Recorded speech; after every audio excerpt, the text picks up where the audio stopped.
Olá, meus amigos, sejam muito bem-vindos ao Bíblia Talk. Hoje nós estamos na 10ª lição que tem por título O Senhor Jesus cura hoje. Nós estamos estudando sobre a pessoa do Espírito Santo, o verdadeiro pentecostalismo. Nessa lição de hoje nós temos o texto áureo que está escrito em Salmos 103, verso 3, que diz assim: É Ele que perdoa todas as tuas iniquidades e sara todas as tuas enfermidades. A nossa verdade prática, a Big Idea de hoje, está dizendo assim: a cura de enfermidades é um dos benefícios da obra redentora do Calvário. Quero te dizer que se você ainda não é inscrito no nosso canal, você pode se inscrever no nosso canal nesse exato momento.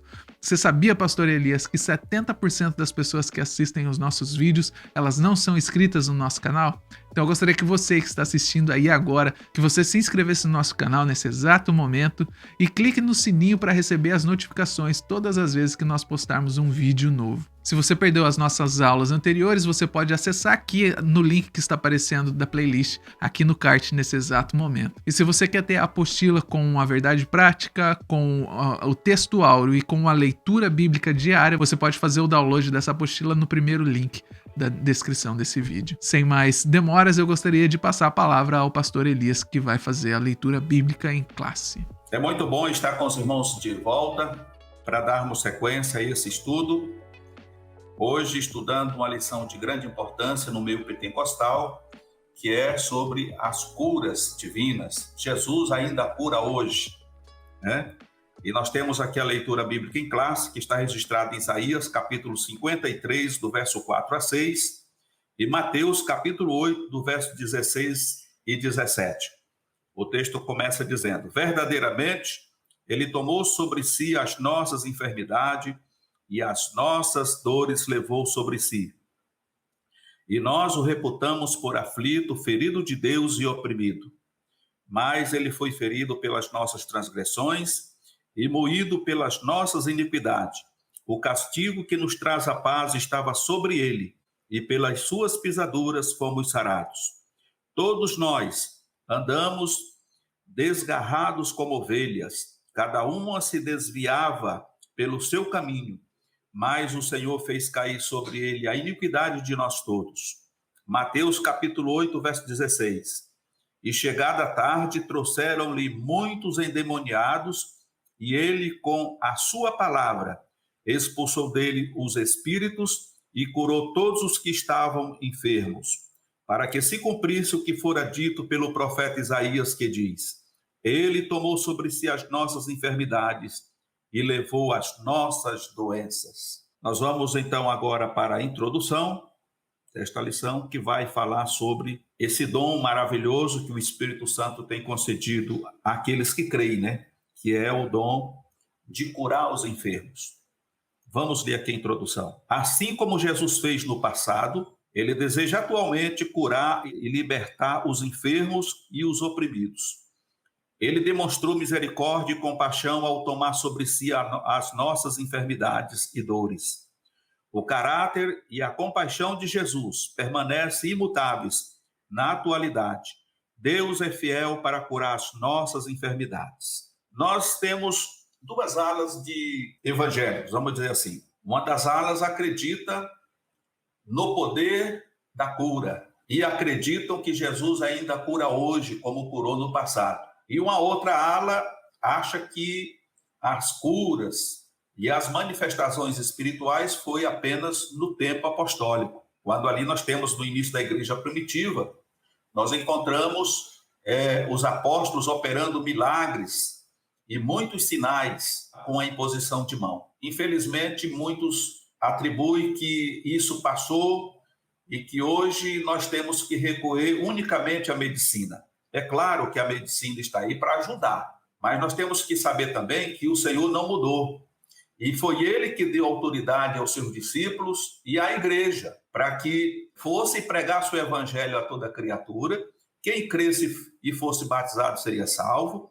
E dizia: e esses sinais seguirão aos que creem. Em meu nome expelirão demônio, falarão novas línguas e imporão as mãos sobre os enfermos e os curarão. Ele deu a autoridade, ele deu o poder para que os discípulos, os apóstolos e a igreja, no momento em que vivemos, pudesse operar esses milagres em nome do Senhor Jesus. Ele veio, como diz o profeta Isaías, ele tomou sobre si as nossas dores, as nossas enfermidades, os nossos pecados levou sobre si, e o castigo que era para nós, ele assumiu, e a paz que ele tinha, ele nos deu para que nós vivêssemos agora em novidade de vida. Então, adoecer, ficar doente, é fato. Nós ficamos doentes porque vivemos num mundo contaminado, hoje estamos enfrentando aí uma pandemia, muitos irmãos já faleceram por conta disso, isso é fato. Mas, por outro lado, nós temos ainda o médico dos médicos que cura.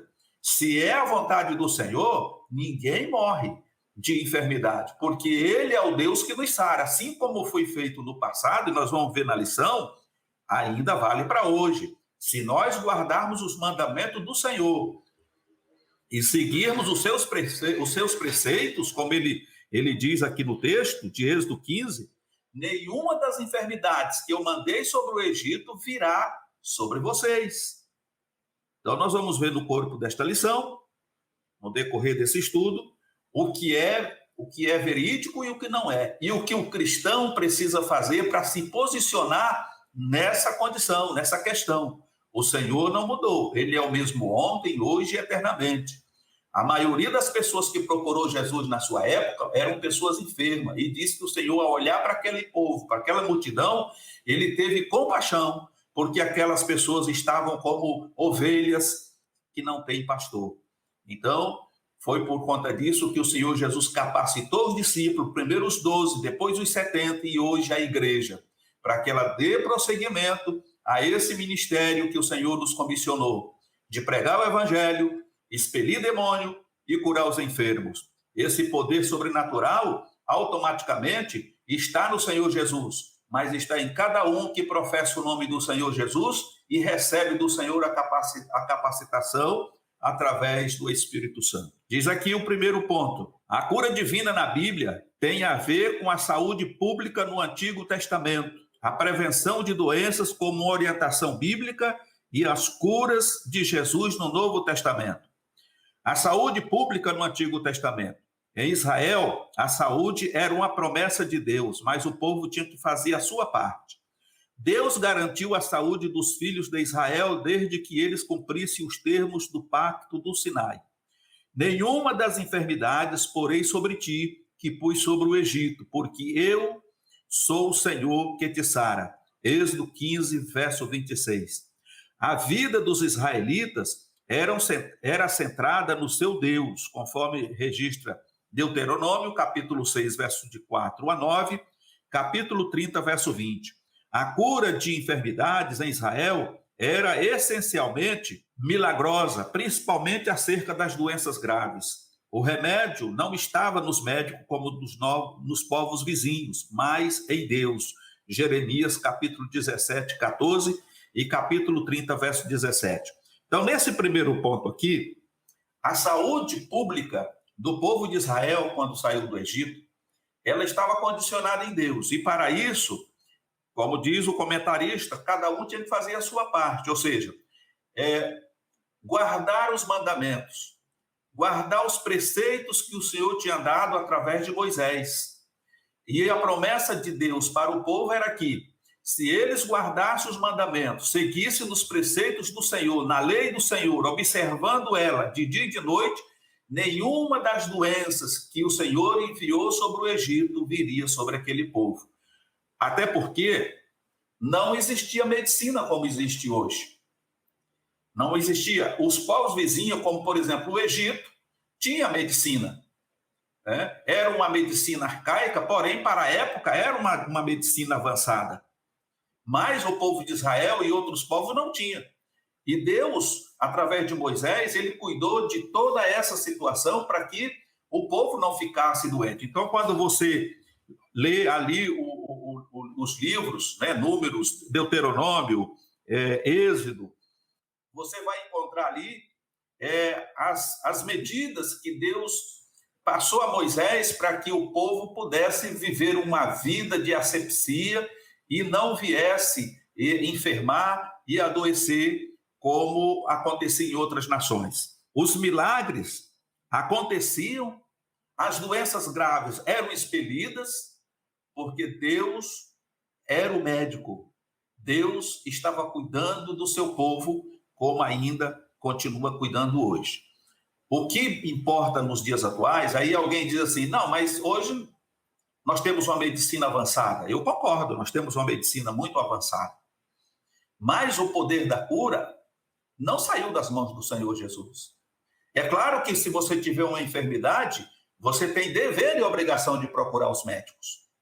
Mas você também precisa acreditar que a sua vida e tudo que rege a tua vida está nas mãos do Senhor. Se você tiver que morrer de uma enfermidade, não tem medicina que vá dar jeito.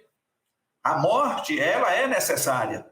E nós não podemos falar de saúde sem falar da morte. Não se pode falar de doença sem falar da morte, porque a doença é um veículo para a morte. Toda doença, se ela não for bem tratada, ela pode levar à morte. E a consequência, como antigamente os judeus tinham em mente que as doenças eram consequência do pecado, é claro que é, porque foi por intermédio do pecado que entrou a doença. E por conta da doença veio a morte. É por isso que está escrito, o salário do pecado é a morte. Então, todos que pecam recebem um salário, é a morte. E esse salário vem por meio do quê? Por meio da doença. Diversos tipos de doença. No entanto, nós precisamos continuar lembrando de que nós somos servos do Senhor Jesus. E nenhuma folha da árvore cai sem que Ele permita. Se você tem que encontrar o Senhor Jesus hoje ou amanhã, e que esse encontro com o Senhor Jesus venha se dar por meio de uma doença e por meio da morte, isso vai acontecer. Mas se a doença não for para a morte, tanto a medicina aleopática que temos hoje nos dias atuais, como o milagre do Senhor Jesus pode te libertar. Uma coisa é fato, a medicina não cura. Isso você precisa ter em mente. A medicina, por mais avantajada que esteja, ela não tem poder de curar. Ela trabalha em cima do paliativo. Ela trabalha em cima do efeito. Nós temos uma medicina de efeito. Você tem uma dor de cabeça, então você toma um Doril para aliviar a dor de cabeça. Não é para curar. Você está com a dor de estômago, você toma um remédio para aliviar a dor do estômago. Dificilmente a medicina vai buscar a causa do problema para tratar a causa, porque quando nós tratamos a causa, nós eliminamos o efeito da doença. Então é preciso entender isso.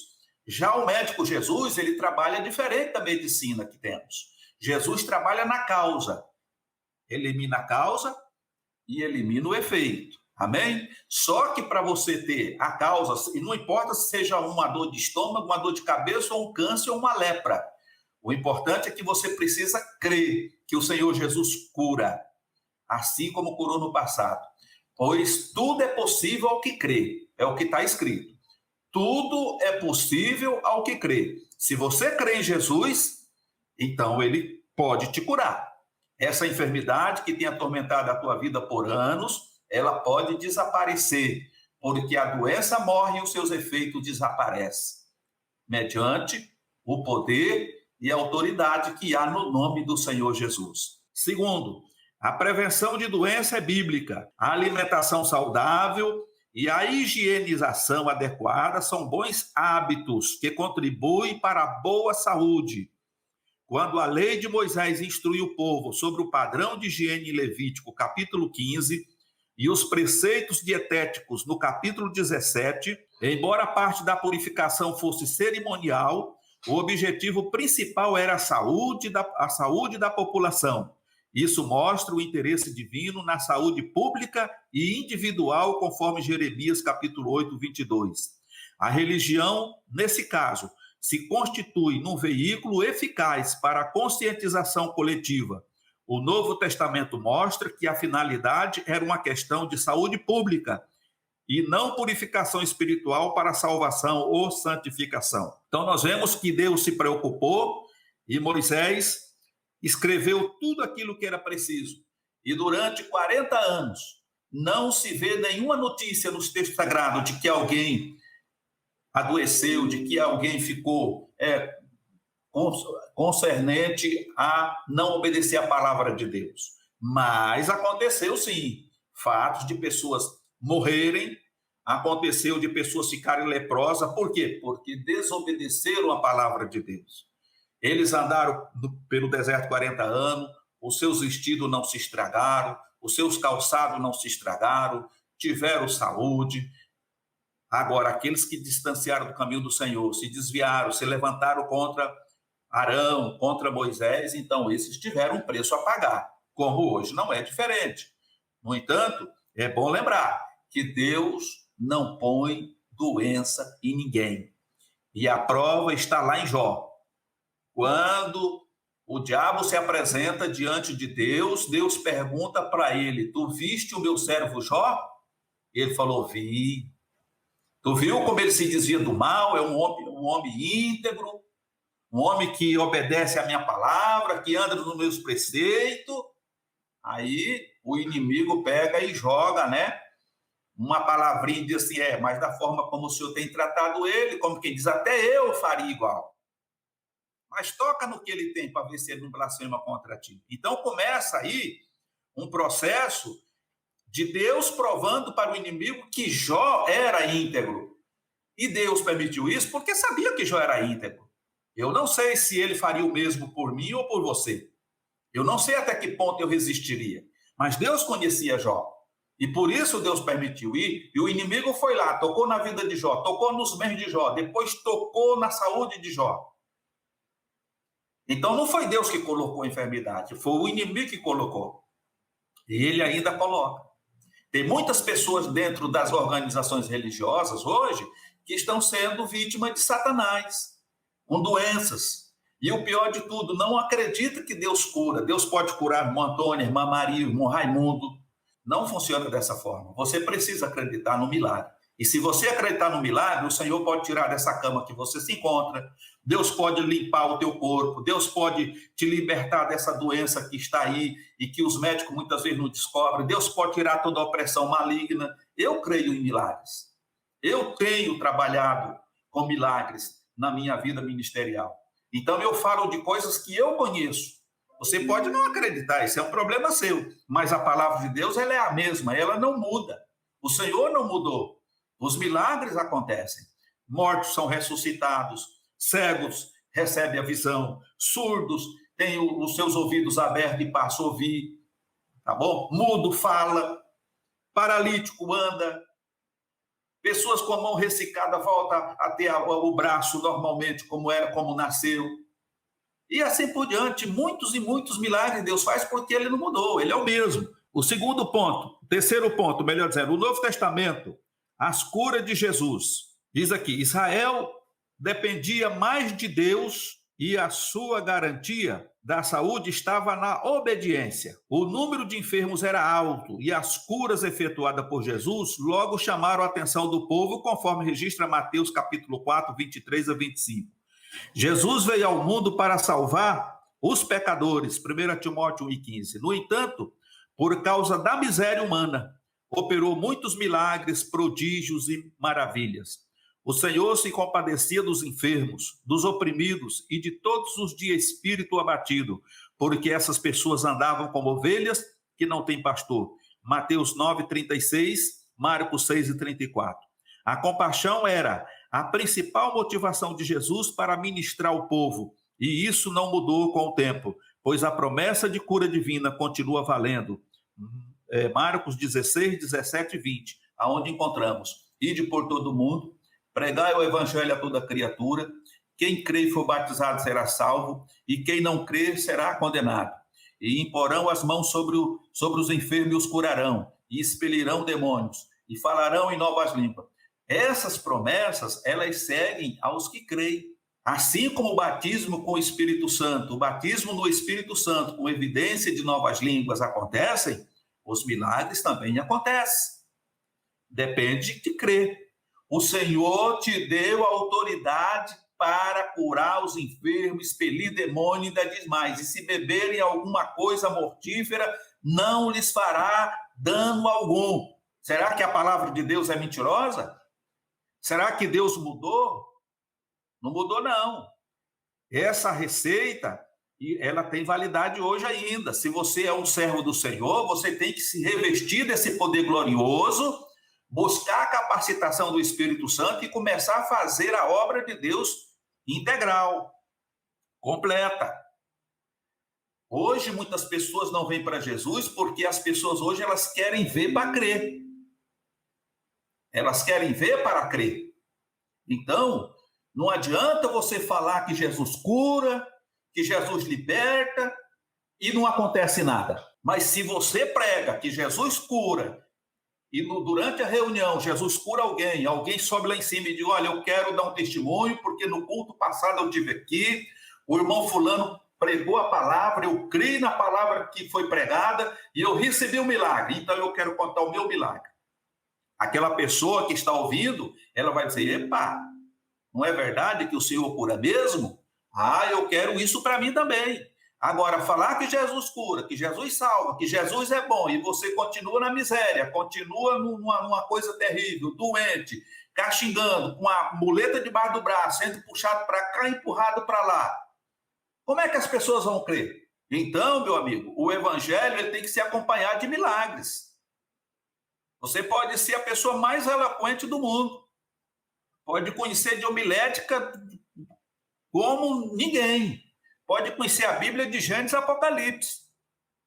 Mas se a tua pregação ela não vier acompanhada de milagres, de sinais, como está escrito, você vai ser, como diz Paulo, você vai ser um metal que soa, mas não tem som. É como costuma dizer aqui, ó, o adágio popular, você entra vazio e sai chutando lata. Porque é preciso que haja sinais. Quando você olha para a igreja primitiva, os milagres aconteciam por meio das mãos dos apóstolos. Deus operava milagre. É uma lista grande do que Deus fazia por intermédio dos apóstolos. E o povo via aquilo e se achegava. O pessoal queria Jesus, eles queriam estar na presença do Senhor. E nós precisamos colocar isso em evidência. Hoje, mais do que nunca, principalmente hoje, no mundo em que vivemos, onde uma pandemia nem acaba, já aparece outra. Essa pandemia, por exemplo, diz que já tem uma outra cepa, pior do que a primeira. Eles nem conseguiram fazer a primeira vacina. Nem sabe se essa vacina vai dar certo, já tem uma coisa muito pior. Então é a hora da igreja se levantar na terra e começar a falar do amor do Senhor Jesus e levar a cura, porque o Senhor Jesus é o Deus que nos sara. Deus tem prazer em fazer o bem às pessoas que o buscam com o coração quebrantado. Está escrito que o Senhor não ouve a pecador. Mas se esse pecador é temente, ele tem temor a Deus e um coração sincero, então a esse Deus ouve. Amém? É o que está escrito. Então vamos colocar em prática a nossa fé, vamos pôr a nossa fé em ação, vamos acreditar que o Senhor é o mesmo ontem e eternamente, porque Ele é. Ele nunca mudou e jamais mudará, e o Espírito Santo está conosco para sempre. É tendência nossa procurar logo os médicos em caso de doença. Isso não é errado. Jesus mesmo disse que os doentes precisam de médico. Mateus 9:12, Marcos 2:17, Lucas 4:23 e 5:31. Lucas era médico. Colossenses 4:14. Mesmo assim, o milagre acontece também pelos recursos científicos da medicina. Mas convém salientar que temos um recurso divino, seguro para a cura das enfermidades. A ministração da unção com óleo, em nome do Senhor, sobre os enfermos. Está registrado lá em Tiago. Tem alguém entre vós doente? É uma pergunta que Tiago faz. Chame os presbíteros da igreja, que orarão sobre o enfermo e ungirão com óleo. E aí demais, se tiver pecado, os pecados ser-lhe-ão perdoados e automaticamente a cura virá. Então, a gente sempre vê o pecado associado com a doença e a doença com o pecado. Uma certa feita encontraram lá um doente. E os discípulos, olhando para aquele homem, perguntaram: Mestre, quem que pecou para que esse nascesse cego? Foi os seus pais que pecaram ou ele que pecou? Jesus respondeu da seguinte forma: nem os seus pais pecou e nem ele pecou, mas isso é para que se manifeste a glória de Deus. Então Jesus curou aquele cego, mas sempre desde o Éden, como já disse, o pecado trouxe consequência. As consequências do pecado são as enfermidades e, consequentemente, a morte. Então, o homem pecou, veio a enfermidade, que é o transporte, o veículo que conduz à morte. É assim. Não existe um ou outro complemento. Pecado, doença, morte. Aí Jesus veio e desfez e destruiu toda a lei do pecado. Revogou tudo aquilo que o inimigo tinha imposto sobre a criatura humana. Isaías descreve, nós já citamos aqui, Isaías 53. Está tudo escrito lá. Ele tomou, ele assumiu o nosso lugar. Ele tomou sobre si os nossos pecados, as nossas enfermidades, as nossas dores. Então ele revogou. É claro que a partir do momento que você aceita Jesus como Salvador, que nós aceitamos Jesus como Salvador, tudo isso se torna realidade na nossa vida, mas nós ainda continuamos aqui. Esse corpo, ele só vai deixar de sofrer as consequências deste pecado, deste mundo pecaminoso, desse vírus maligno, no dia em que ele for glorificado. Quando ele passar pelo processo de restauração. Então, a partir desse momento, aí o nosso corpo vai estar livre de toda força, de toda opressão, de todo o poder de gravidade do pecado, que nos puxa para baixo. Essa natureza carnal que nós temos ainda, que sempre deseja as coisas do pecado.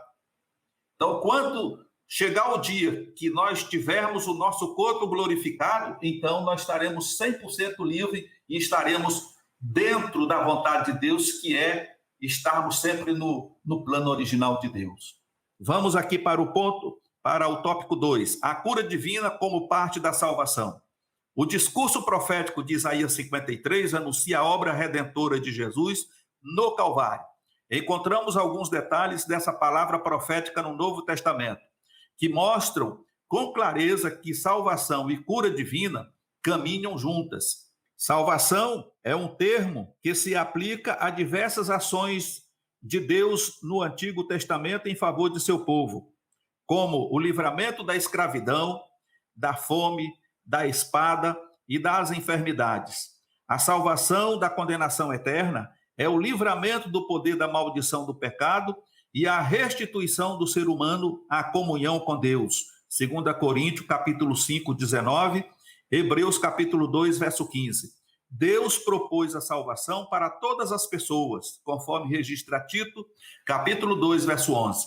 E as condições para isso são a fé em Jesus e o arrependimento dos pecados, conforme Atos 3, do verso 15 a 19. A vontade de Deus é a salvação de todos os seres humanos, mas para isso cada pessoa precisa se arrepender de seus pecados e se converter ao Senhor Jesus, conforme Atos 17, 30 e 1 Timóteo capítulo 2, verso 4.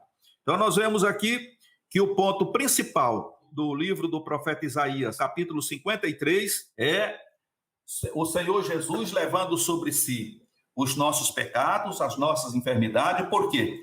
Quando nós nos arrependemos dos nossos pecados, o inimigo deixa de ter poder sobre as nossas vidas. A palavra de Deus diz que aqueles que pertencem ao Senhor, o diabo não toca. Não pode tocar nele. Então, a partir do momento que você se torna de Jesus Cristo, o diabo não tem mais poder sobre a tua vida. Independente de você ainda continuar tendo uma natureza carnal e a tua carne sempre pede as coisas do mundo, o fato é que você agora pertence ao Senhor. O diabo pode até tentar você, mas ele não vai além daquilo que o Senhor permita. E outra coisa, você tem o livre-arbítrio. Já foi dito aqui que dentro da nossa mente existe um campo de batalha. É o espírito combatendo contra o espírito da carne. É o pecado, é o santo lutando contra o profano, vamos dizer assim. Agora, nessa briga, nessa guerra, sou eu que decido quando eu tenho a consciência daquilo que eu quero. Quando eu estou conscientizado daquilo que eu estou buscando. Se eu estou buscando o Senhor enquanto se pode achar, estou invocando enquanto está perto, então eu tenho consciência de que eu não posso, de modo algum, alimentar a vida da alma, alimentar a minha carne com os prazeres mudando, porque a partir do momento que eu faço isso, eu estou desagradando a Deus. Eu estou entristecendo o Espírito Santo, como já foi dito aqui em outras aulas. Então, sendo consciente, Eu sei que fui liberto de toda a opressão do inimigo pelo poder que há no nome do Senhor Jesus. Fui remido pelo sangue do Cordeiro. E agora, vivendo em novidade de vida, eu vivo para agradar ao Senhor, porque estou crucificado com Cristo. Então, a cura divina, as doenças, elas podem até me atingir, mas eu tenho o médico dos médicos. E se eu creio no Senhor Jesus, nenhuma das enfermidades que veio sobre o Egito virá sobre mim, porque eu estou obedecendo e guardando os mandamentos do Senhor Jesus. E o Senhor deu autoridade para os seus servos, os obreiros. Nós já vimos aqui em Tiago, capítulo 5, quando o Senhor deu ordem ali através de Tiago para que, se alguém tivesse doente, chamasse os presbíteros, o pastor da igreja, o missionário, o bispo. E ele vai com o óleo da unção e ele ora sobre o enfermo. E se ele tiver cometido alguma falha, algum pecado, o Senhor está dizendo que os pecados serão perdoados e a enfermidade será curada.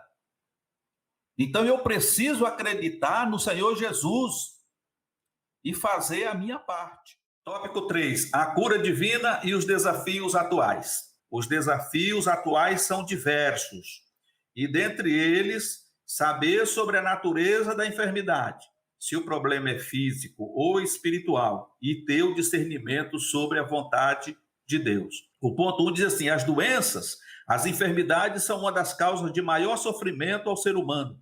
Elas são consequência direta ou indireta do pecado, pois se não existisse pecado, não existiria enfermidade. Mas isso não significa que todos os enfermos estejam em pecado. Há enfermidades que são consequências diretas do pecado, conforme João 5,14. No entanto, não se pode generalizar, visto que cada caso tem suas peculiaridades. Então, nós vemos aqui que as doenças, sendo direta ou indiretamente, elas são consequências de pecado. Por conta do pecado, veio as doenças. E por conta das doenças, veio a morte. Agora, um cristão, quando está enfermo, não quer dizer que ele pecou. Pode ser que tenha pecado, mas isso também não quer dizer que ele pecou. Nós estamos vivendo um ambiente contaminado. Nós já falamos disso. Você entra num ônibus, você não sabe quem está ali enfermo ou não. Às vezes está com uma doença contagiosa e você entrou ali e, de repente, você contraiu a doença. Então, é preciso a gente entender isso aqui e estar consciente de que o Senhor é o mesmo ontem, hoje e eternamente, e que o Senhor cuida de nós porque Ele é o nosso médico. Não podemos perder a fé. O segundo ponto, as enfermidades entre os crentes. Grandes homens de Deus não conseguiram se livrar das doenças.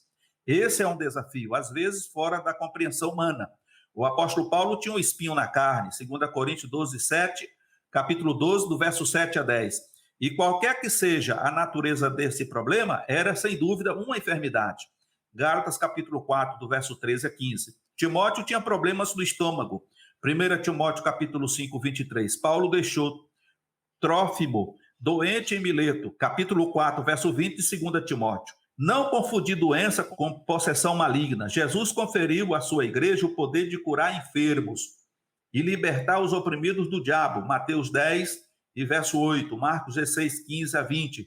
É dever nosso usar essa autoridade no nome de Jesus para diminuir o sofrimento humano. Jesus tem saúde para dar a todos os enfermos, mas nem sempre compreendemos o plano de Deus para determinada pessoa. Duas coisas básicas devemos observar. Primeiro, se a enfermidade é opressão maligna ou uma questão médica, para não expulsar demônio onde não há demônio. Isso machuca as pessoas e não é tão incomum entre nós. Segundo, entender que Jesus é Senhor e não servo. Ele cura como quer e onde quer e de acordo com a sua vontade. Segura essa palavra em nome do Senhor Jesus. Muito obrigado, pastor Elias. Eu tenho certeza que essa aula falou poderosamente no coração de muita gente hoje. E se você botar em prática os elementos que foram ditos nessa aula, eu tenho certeza que Jesus vai fazer milagres na sua vida e através da sua vida. Eu gostaria de dizer muito obrigado a todos vocês que estão participando dos nossos vídeos, as pessoas que estão assistindo semanalmente os nossos vídeos, e eu fico muito feliz com isso, porque eu acredito, eu creio do fundo do meu coração que toda a igreja cresce quando um jovem, quando um pastor, quando um líder se dispõe a aprender mais sobre a palavra de Deus. Se você quiser continuar engajado nesse seu crescimento espiritual, eu gostaria que você clicasse em um dos vídeos que está aparecendo aqui agora para que você possa continuar esse seu estudo. Então eu te vejo no próximo vídeo, se Deus quiser.